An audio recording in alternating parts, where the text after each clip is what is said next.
I'll never forget the way she said it. Her voice was calm, almost casual, as if she was commenting on the weather. Some women just aren't meant to be mothers, I guess.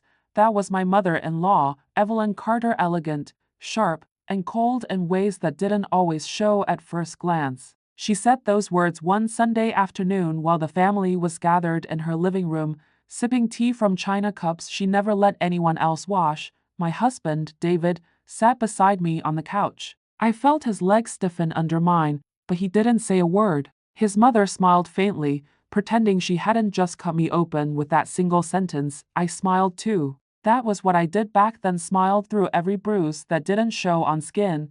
When I married David 5 years ago, I thought I was marrying into a loving Southern family. His parents lived in Savannah, Georgia, in a beautiful colonial-style home wrapped in jasmine vines and secrets. His father, Thomas, was quiet, polite, the kind of man who kept his pain buried beneath a polished smile. Evelyn was different. She liked to control her world, from how the napkins were folded at dinner to the direction of people's lives. I learned that the hard way. For the first year of our marriage, everything felt perfect. David was attentive, gentle, ambitious. He worked as an architect, and I was teaching at a local elementary school. We spent weekends exploring old bookstores and cooking together. Our kitchen always smelled like butter and basil.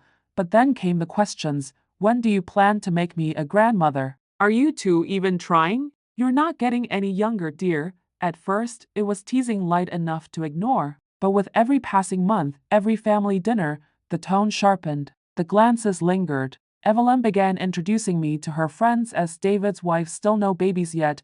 I tried to brush it off. I told myself she didn't mean harm until she started calling me barren. It happened the night before Thanksgiving. Evelyn and I were setting the table while David ran out to pick up last-minute groceries. She stood across from me, lining up the silverware as though precision could make up for compassion. I just don't understand, she said, not looking up. You've been married what, 3 years now? Maybe more? 4, I said quietly. She sighed. When I married Thomas, we had David within a year. I suppose fertility just runs stronger in some families. I froze. The knife in my hand felt heavier. Evelyn, I said, my voice trembling. That's not fair. She met my eyes, then blue, cold, assessing. Fair or not, sweetheart, it's the truth. Some women are meant to give life, others just take up space. I remember the air leaving my lungs. I remember her turning away as if she'd said nothing cruel at all.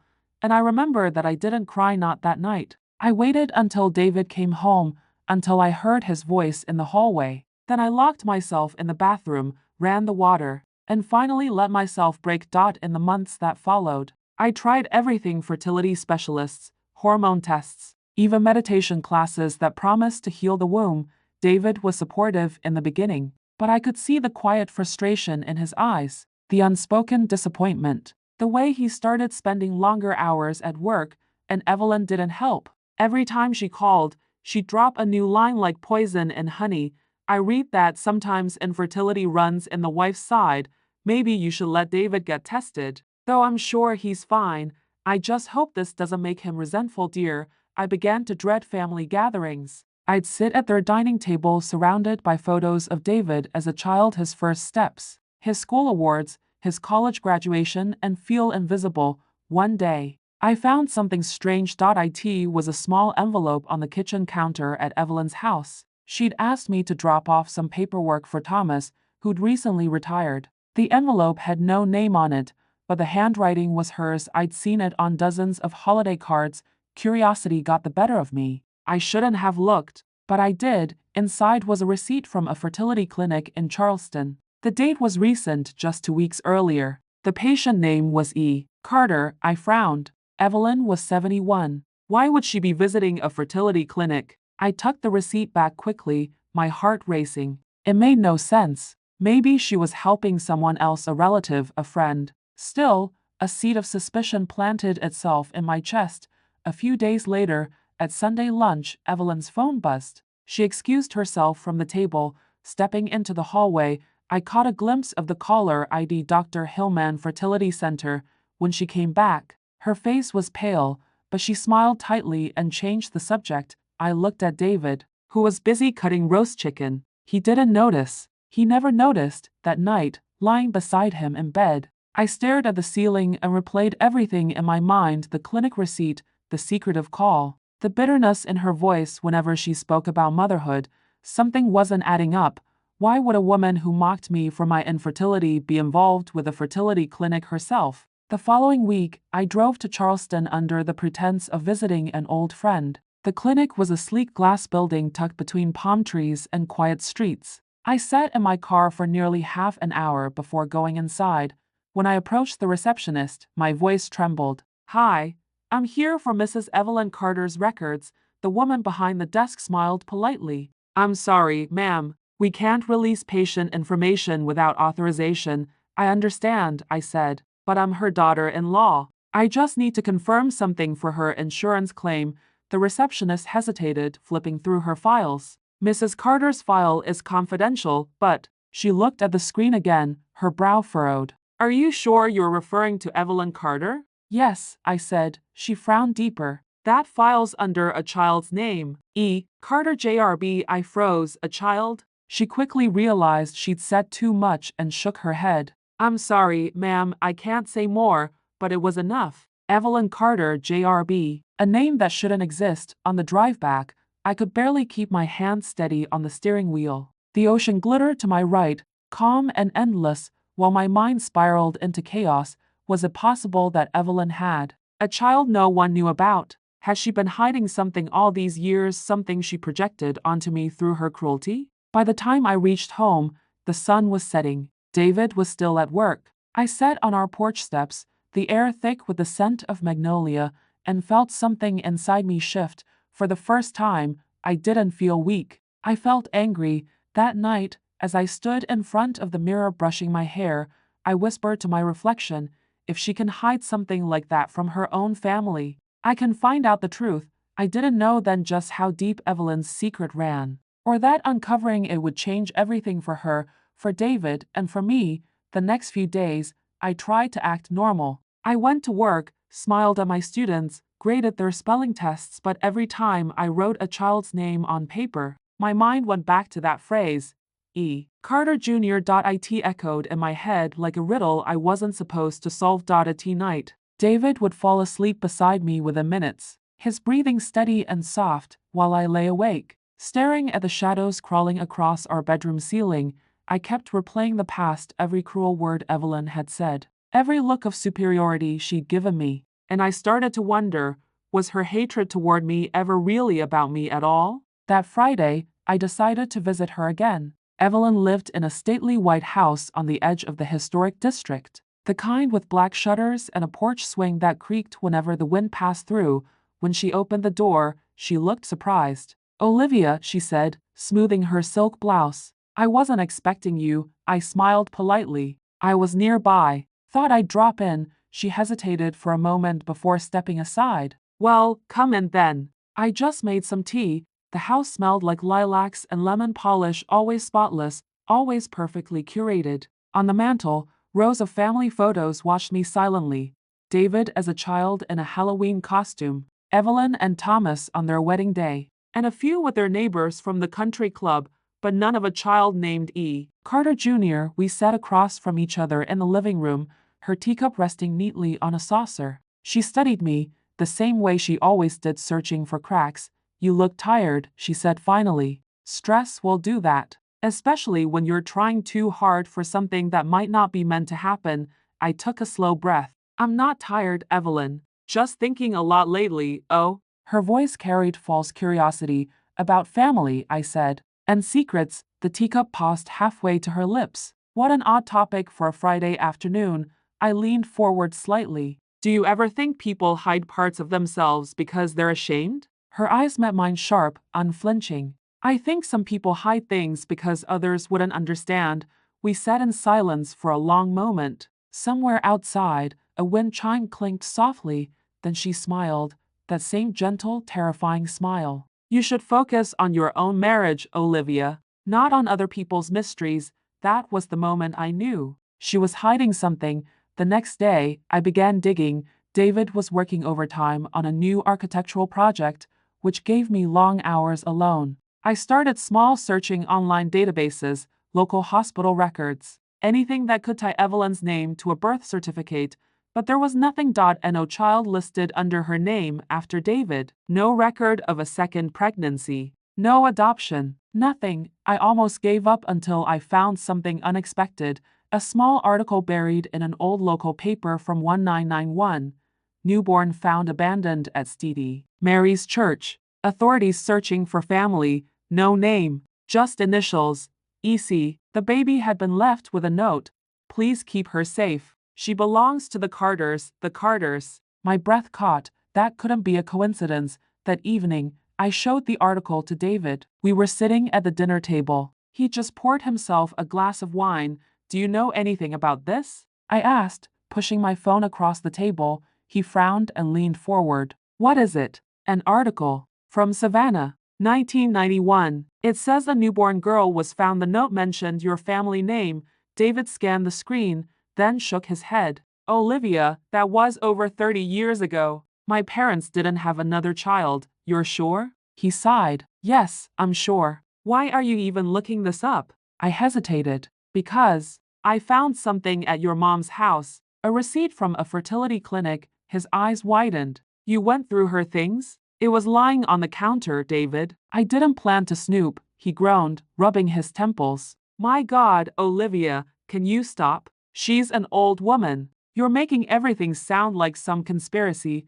I stared at him, my chest tightening. Don't you think it's strange? The clinic, the receipt, the child's name, it's not strange, he interrupted, his tone sharper now. You're just obsessed because you can't handle. He stopped himself, but I heard it. Because you can't handle not having a baby. The silence that followed was suffocating. I stood up quietly and walked out of the room. That night, I slept in the guest bedroom. The next morning, I decided to visit St. Mary's Church, the one mentioned in the article. It was a small, old building with white stone walls and tall oak trees shading the yard. The priest, Father Bennett, was in his 70s, gentle and kind. When I told him what I was looking for, he led me to a small archive room behind the chapel. We keep some of the old case notes, he said softly, though I can't promise they'll make much sense. The papers were faded, some handwritten. My heart pounded as I flipped through them. Baptism records, donation letters, and then finally, a thin file labeled Baby EC. Inside was a single photo, a tiny infant wrapped in a white blanket, her eyes barely open, and attached was a short note. Mother Evelyn Carter. Status confidential. I felt my entire body go cold. It wasn't a coincidence. Evelyn had another child. When I got home that evening, David was waiting for me. Where were you? He asked. His voice was tight, controlled. I went to St. Mary's, I said, holding out the file. You need to see this. He took it reluctantly, scanning the note. His expression shifted, confusion first, then disbelief. This can't be real, he said. If my mother had another baby, I'd know. She must have kept it secret, I whispered. David, think about it. She's always been so obsessed with appearances. Maybe the pregnancy wasn't planned. Maybe your father didn't know. He shook his head, but his hands trembled as he closed the file. I need to talk to her, he said finally. No, I said quickly. Not yet. If she's lied all these years, she won't tell you the truth unless she has to. Then what do you want to do? I looked out the window at the fading evening light. I want to find that child. The next few days felt like living inside a secret storm. I kept teaching, kept smiling at my students, but every moment away from work was spent searching through church records. I found that Baby EC had been placed into private care before being quietly adopted. No public records, no names. Then after hours of searching through adoption agency archives, I found it. Emma Lynn Carter, born May 1991. Adopted June 1991. A single note at the bottom read, Original Guardian, E. Carter. Maternal, Evelyn. I sat there frozen, staring at the screen until the words blurred. She hadn't just abandoned that baby. She'd claimed her and hidden her. The truth was out there now, like a splinter beneath my skin. But before I could decide what to do, Evelyn called me the next morning. Olivia, she said, her voice calm as ever, I think we should have dinner tomorrow. Just you and me. My heart skipped. Why? I have a feeling, she said slowly, you've been looking for something that isn't yours to find. My fingers tightened around the phone. What are you talking about? Her tone sharpened slightly. Don't play innocent, dear. You're not as discreet as you think. There was a pause, then a quiet sigh. Come tomorrow, she said. If you want the truth so badly, I'll give it to you. The line went dead.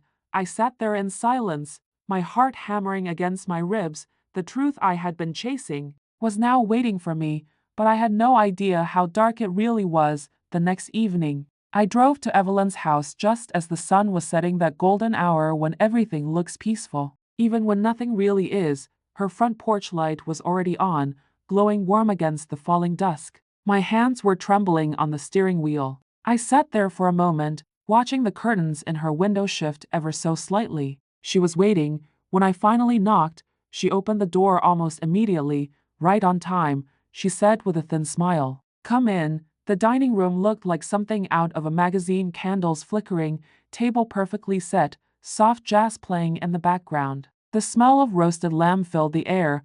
"Have a seat," she said, motioning to the table.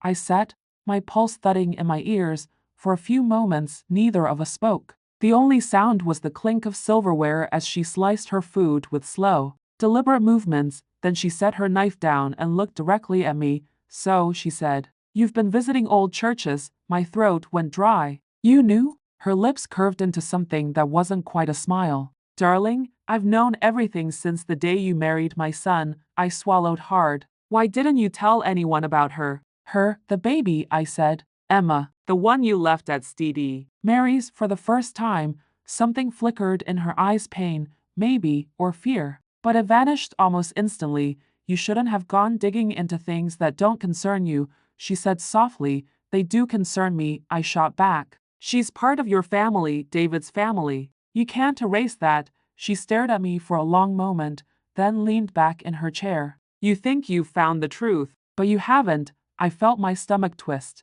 "Then tell me the truth, Evelyn. Who is she?" Her hands trembled slightly as she lifted her wine glass. "She was never supposed to exist." My heart dropped. "What do you mean?" She took a slow sip, then looked at me, and for once, her voice wasn't cold. It was fragile. "I was young," she began. "Younger than you are now. Thomas and I had been married only 2 years. He wanted children, but I wasn't ready. I made mistakes, and one of them became her." She looked away, her eyes glistening. "When I found out I was pregnant, I panicked. I thought if I told Thomas, he'd leave me. The baby wasn't his, Olivia." I froze. "What?" She set the glass down carefully. "I met someone, a man from the university where I worked at the time. It was nothing serious, but it happened. When I found out I was expecting, I tried to hide it, but Thomas noticed. I told him I'd lost the baby, and, well, he believed me. The truth is, I gave birth in secret and left her at Std. Mary's." I sat there in stunned silence,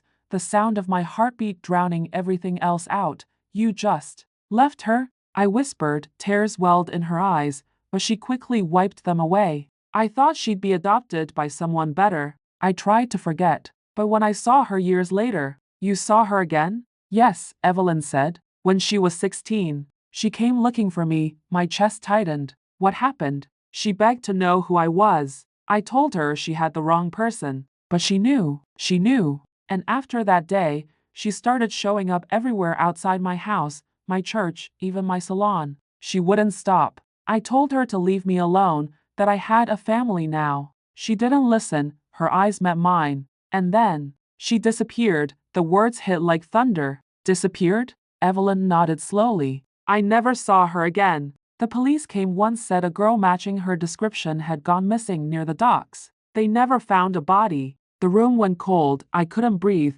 "Does David know?" I asked, my voice shaking. Evelyn looked horrified. "Of course not. How could I tell him that? That his mother had another child, and that she vanished?" I stood from the table. "You've been lying for decades." She rose too, her tone turning sharp. "Don't you dare judge me, Olivia. You have no idea what it's like to live with that kind of shame." "I was trying to protect my family by burying your past, by keeping the peace," she snapped. The candles flickered violently as if the house itself were reacting. "You shouldn't have come here," she said, her voice low now. "You should have left it alone." I took a step back. "I can't unknow this, Evelyn. That girl deserves the truth. Even if she's gone." Evelyn's expression hardened. Some truths destroy everything, Olivia. Be careful what you do next. When I got home, David was pacing the living room. Where were you? He asked. I hesitated. At your mother's. His face fell. You didn't. She told me everything, David. He stared at me, confused. Told you what? I swallowed. About the baby. About the affair. About the girl who disappeared. He looked like I'd hit him. That's not possible. My mother, she wouldn't. She did, I said softly. And she's been hiding it ever since. He turned away, rubbing his face. This is insane. I know, I whispered. But we have to find out what happened to her. To Emma. He didn't respond, just stood there in silence, his shoulders shaking slightly. Then, finally, he said, if what you're saying is true, then maybe it's time we both learned what my family really is. Over the next few days, David became distant. He barely spoke, barely ate. I knew he was spiraling, torn between anger and disbelief. Then one evening, he came home holding a small envelope. His hands were shaking. I went to Mom's again, he said quietly. Found this in her study drawer. He handed it to me. The paper was yellowed and brittle, sealed with wax. Inside was a single note, old, creased, and written in a shaky hand.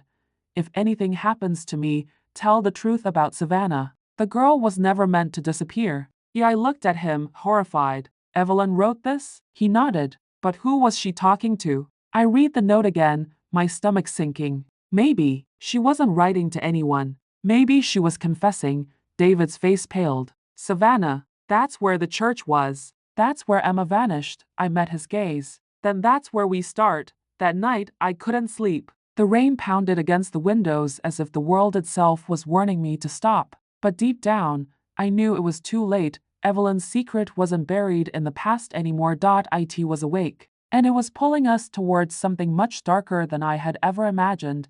The next morning, David and I drove south toward Savannah. Neither of us said much. The silence between us was heavy, the kind of silence that holds more fear than words ever could. As we passed the moss-draped oaks lining the highway, I thought about Evelyn, about the woman who spent years calling me barren while she hid a secret like this. A child, a life lost somewhere between guilt and denial. David kept his eyes on the road. His knuckles were white around the steering wheel. Do you believe her? I finally asked. He hesitated. I don't know what to believe anymore. I looked out the window, watching the landscape blur. I think she's hiding something more. That note. It sounded like a warning. He didn't answer, but I could see the muscle in his jaw tighten. We reached Savannah by late afternoon. The city had that haunting beauty. It's known for cobblestone streets, iron gates, old houses with peeling paint. Everything looked touched by history, and maybe by ghosts too. The orphanage, St. Mary's, was still standing, though it had been turned into a community center now.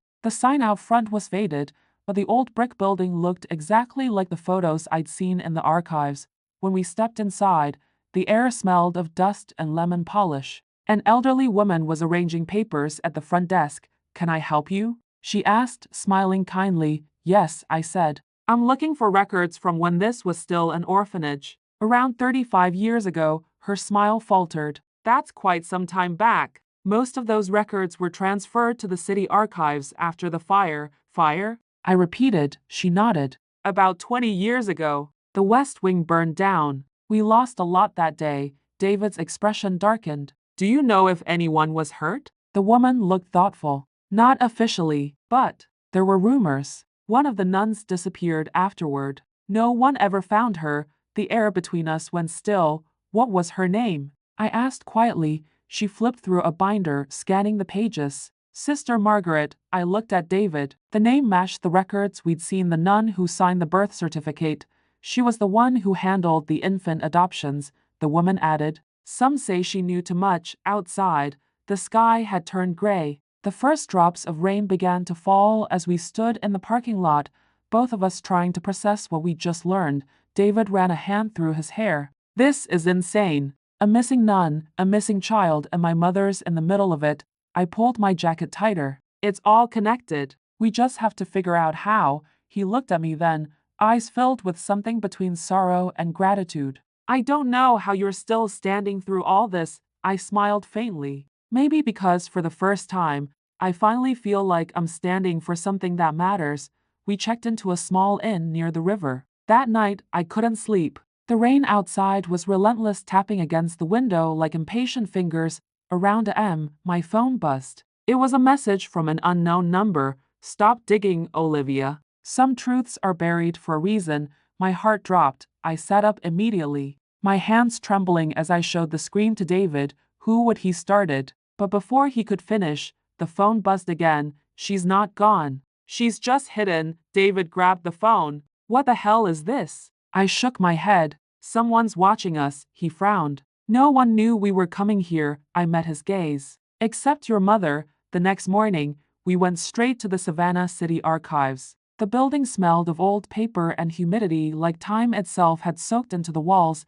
A young clerk helped us dig through the boxes labeled STT, Mary's 19801990. Hours passed before I found it, a thin, water-damaged file labeled Infant Female January 12, 1987. Inside was a birth record. The mother's name, E. Monroe. The infant's name, Savannah. She named her after the city. I whispered. David stared at the document in silence. Attached to the file was a photo of a newborn wrapped in a faded pink blanket. On the back, written in blue ink, were the words, "For when she's ready to come home." My chest tightened. Evelyn kept this name alive all these years. Why? David shook his head. "Unless she didn't mean the baby. Maybe she meant herself." I frowned. "What do you mean?" He looked up at me. "If she believed Savannah was gone, maybe naming her after this place was her way of keeping her secret close, somewhere she could visit, somewhere she could still feel her presence." I thought about that. But someone sent that message last night. She's not gone. What if they're right? David's jaw set. "Then we find her." As we left the archives, I noticed a figure across the street, a woman in a gray coat, standing under an umbrella watching us. When I turned fully, she lowered her head and started walking away. "David," I said, grabbing his arm. "Look." He turned just as she disappeared into a narrow alley. We ran after her, the rain soaking through our clothes. The alley was empty when we reached it, except for a small paper envelope lying near a trash bin. David picked it up and handed it to me. Inside was a photograph, black and white, grainy, old. It showed Evelyn, and beside her a young girl, maybe 16, with her same gray eyes. On the back was written, "She didn't disappear. She ran."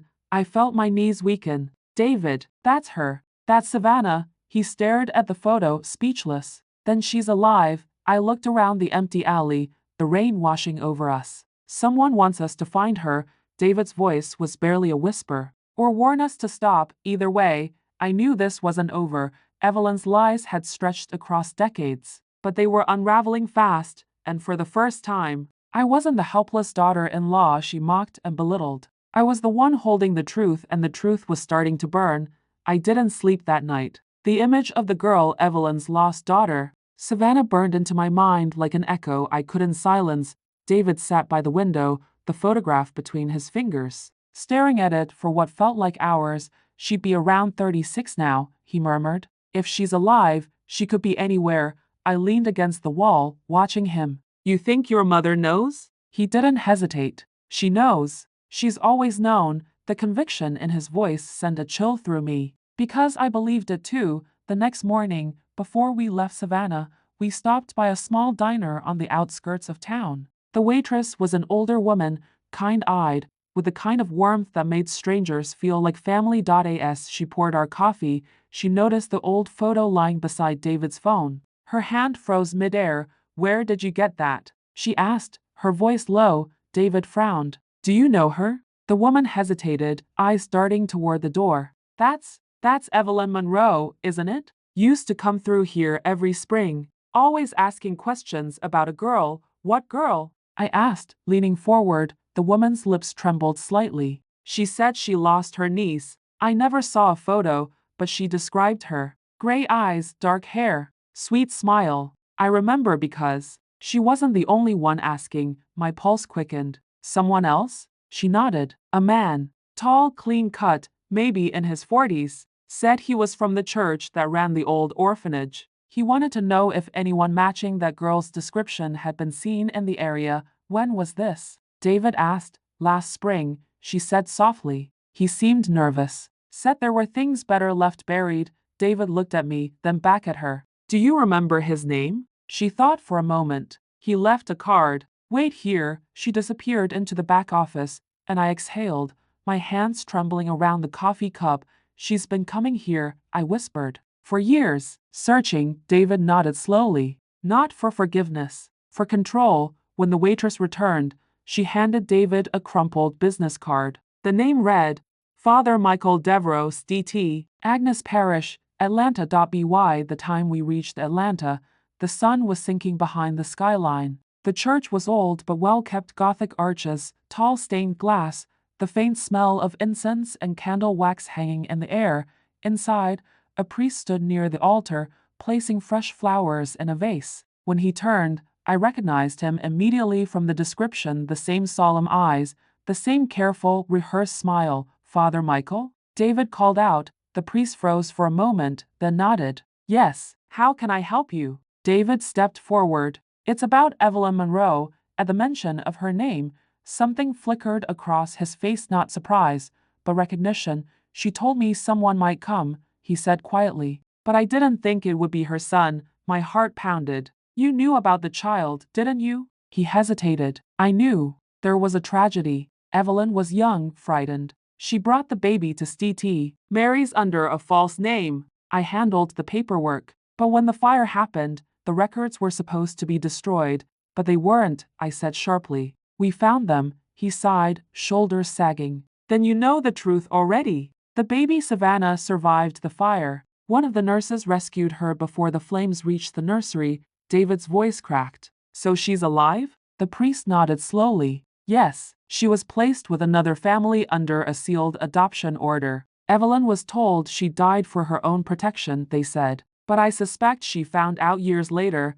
I felt a coldness spread through me. And instead of finding her, she chose to bury the truth to protect her image. Father Michael looked away. Evelyn carried that guilt like a cross. But she also tried to keep the girl close in her own way. What do you mean? He reached into his pocket and pulled out a folded piece of paper. She left this with me 6 months ago. David unfolded it carefully. It was a handwritten note. If they ever find her, tell them she's better off not knowing who I am. My sins should die with me. There was a photograph attached, the same young girl from the earlier picture. Now a grown woman, standing in front of a bookstore called Willow and Ink, located in Charleston. She's there, I whispered. David's eyes filled with disbelief and fear. We have to go. Father Michael looked at us gravely. Be careful. Evelyn didn't just keep secrets. She protected them with everything she had left. The drive to Charleston was long and silent. The weight of what we were about to do pressed down like an invisible storm. As we neared the city, I could feel the tension building between us. What are you thinking? I asked softly. David stared straight ahead. I don't know if I'm ready to meet her. I turned toward him. You've spent your whole life trying to live up to your mother's expectations. Maybe now it's time to learn the truth, not her version of it. He gave a bitter laugh. You always sound so sure of things. I smiled faintly. Maybe because I've had to be. When someone calls you broken long enough, you either believe it, or you prove them wrong. He looked at me then, eyes softening. You already proved it, Liv. You've been the only one brave enough to face her lies. When we arrived in Charleston, the air smelled of salt and jasmine. The bookstore sat on a quiet street near the water, a charming old building with ivy creeping up the sides and warm light spilling through the windows. Inside, a woman stood behind the counter, arranging a display of old poetry books. Her hair was dark, streaked with gray, and when she looked up, I saw them, those unmistakable gray eyes. David froze. Can I help you? She asked politely. For a moment, neither of us spoke. Then David's voice, barely a whisper. Savannah? The woman blinked, her hand trembling as she set the book down. I haven't used that name in years, she said softly. Who are you? David took a slow step forward. I think I'm your brother. Her expression changed, confusion first, then disbelief, then a slow, trembling realization. My brother? She echoed. That's impossible. My mother died in that fire. David shook his head, tears brimming in his eyes. She didn't. She's alive. Evelyn Monroe is alive. The woman backed away slightly, her breath quickening. No, that's not true. She told me. She lied, I said quietly. To protect herself. To protect her reputation. She let everyone believe you were gone. Savannah's eyes filled with tears. Why would she do that? David's voice broke. Because she couldn't bear the truth that she abandoned you, then punished everyone else to hide the shame. For a long moment, she said nothing. The air in the little bookstore felt thick, almost sacred. Finally, Savannah whispered, I used to dream about her. I thought maybe one day she'd come through that door and say she made a mistake. She did, I said gently. But she'll never admit it. Not to herself. Savannah looked at me, then at David. Why are you here now? David took a deep breath. To tell you you're not forgotten, and that you deserve to know the truth even if it hurts. She looked down, tears falling freely now. It already does. That night, back at the inn, David sat quietly on the edge of the bed, staring at the photo again. I don't know what's worse, he said softly. Finding her, or realizing what my mother did. I placed a hand on his shoulder. The truth is always worse before it gets better, but it's still the truth. He nodded slowly. I'm going to see her mom. I need to look her in the eye and ask why. I squeezed his hand. Then we'll do it together, because no matter how much pain the truth caused. One thing was certain, Evelyn's lies were finally running out of places to hide. When the news broke, it was like someone had dropped a match into a field of dry grass. Within a day, the whispers began in church, in the neighborhood, even at the grocery store. Everyone suddenly had something to say about Margaret Taylor, the pious mother who spent years preaching about faith, morality, and family only for the truth to expose the cracks beneath her perfect facade. I didn't have to tell anyone anything. The truth spoke for itself. The article, the receipts, the clinic confirmation, it was enough to make people question everything she'd ever said. Her friends from the ladies' circle stopped visiting. Even Pastor Jim looked uneasy when she tried to speak during service that Sunday. My husband Daniel couldn't even meet her eyes. He stood on her porch, jaw tight, saying nothing for the first time in years. She tried to reach for him, voice trembling. Danny, you have to believe me, it wasn't like that. He shook his head slowly. You called my wife barren, Mom. You made her feel worthless. And all this time, you were the one hiding something.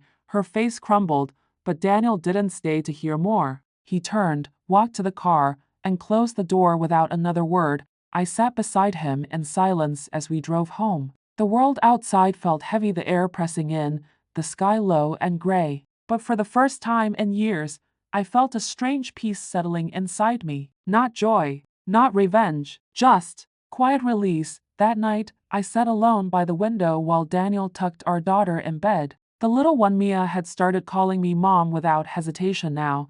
Margaret hadn't called or visited since that day. She moved out of town a few weeks later quietly. The community never really forgave her, but I didn't celebrate her downfall either, because deep down, I knew this wasn't about revenge. It was about truth. Sometimes, truth burns everything in its path before it sets you free.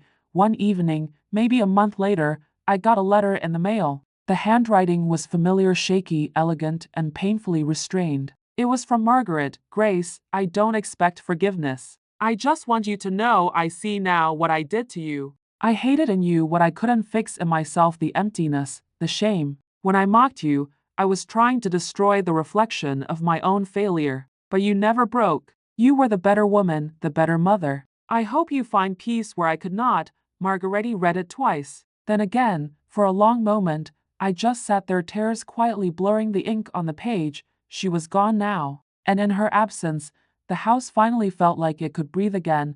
The next Sunday, Daniel and I took Mia to the park. The trees had started to bloom again, little white flowers dotting the branches like tiny promises. Mia laughed, chasing the wind, her curls bouncing in the sunlight. I watched her and thought of all the years I'd spent questioning my worth, measuring my womanhood by someone else's judgment. But standing there, under the soft glow of spring, I realized something simple yet profound.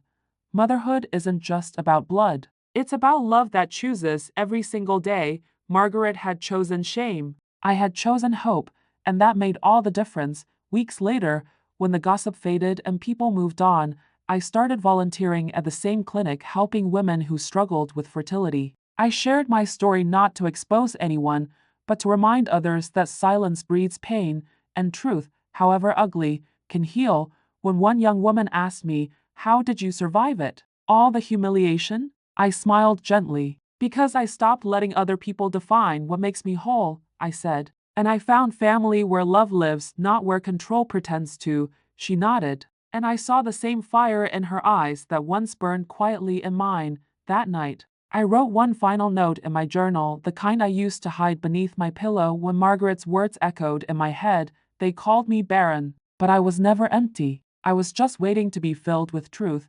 And with that, I closed the chapter not on revenge, but on release.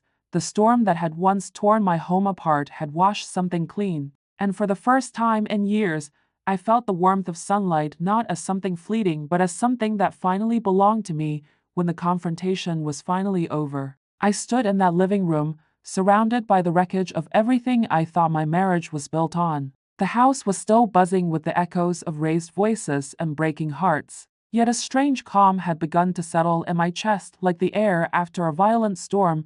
Michael sat on the couch, his head buried in his hands. Across the room, my mother-in-law, Evelyn, clutched her shawl tightly around her shoulders, refusing to look at either of us. The secret was out. Her years of insults, her cruelty, her obsession with control, all of it had cracked open under the weight of her own deception. And no one spoke for a long time. When I finally did, my voice came out steady, almost frighteningly calm. You called me barren, I said, the words slicing through the silence. You humiliated me in front of your friends, your church, your family. And all this time, you were hiding your own shame. Her lips trembled, but no words came out. Michael tried to speak, but I raised a hand. No, Michael. Let her answer. Evelyn's eyes glistened not with remorse, but with the cornered look of someone whose control had finally slipped away. You don't understand, she whispered. You don't know what it's like to be a woman in my generation. To be blamed for not bearing children, to be looked at like you're cursed. I took a step closer. Then why would you do the same to me? That broke her. Her shoulders slumped, her face twisted, and for a moment I saw not the tyrant who'd ruled this house, but a frightened, aging woman consumed by the ghosts of her own failures. She sank into a chair, covering her face, because if I admitted my shame, she whispered, I'd have to face what I did to survive it.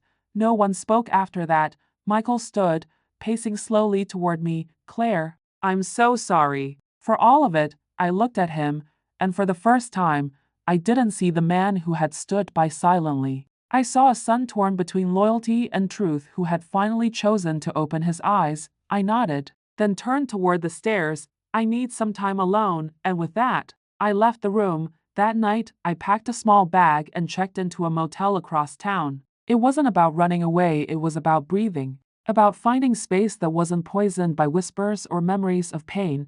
The room was small, plain, a single bed, beige walls, the faint hum of a vending machine outside, but it felt like freedom.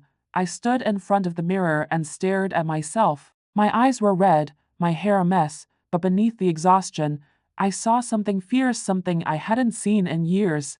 Myself, I whispered quietly, almost like a prayer, you're still here. You made it, for years. I had lived under the shadow of Evelyn's judgment, every insult, every cruel smile, every reminder that I was less than, and yet, somehow, I had survived it. Now it was time to live beyond it. The next morning, I woke to sunlight filtering through the curtains. I ordered coffee, sat by the window, and started to write not a letter, not a plan, just my thoughts. I wrote about the girl I used to be, hopeful, naive, desperate to be accepted. I wrote about the woman I had become, scarred, yes, but no longer afraid. And I wrote about forgiveness, not because Evelyn deserved it, but because I did.